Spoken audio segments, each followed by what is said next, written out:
ఆలోచన తప్పకుండా ప్రతి మహిళ ఆలోచించాలి, కుటుంబము ఆలోచించాలి. కాసేపు ఆడపిల్లలు ఇంటికి రాకపోతేనే కంగారు పడేటటువంటి కుటుంబాలు ఈ రోజున తమ ఆడపిల్లలని, పెళ్లిళ్ళైనటువంటి ఆడవారిని ఆ రకంగా పార్టీలకు ఏ విధంగా వదిలేస్తారు? ఎందుకు పంపించాలనుకుంటున్నారు?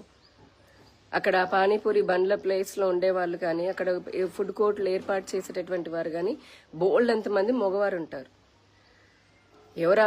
ఎవరి మెదడులో ఏం ఆలోచన ఉంటుంది ఎవరికి తెలుస్తుంది?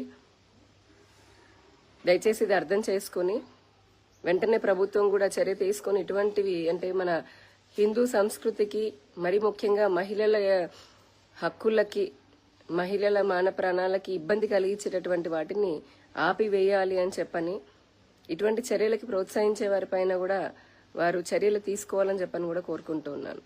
శ్రీమాత్రే నమః.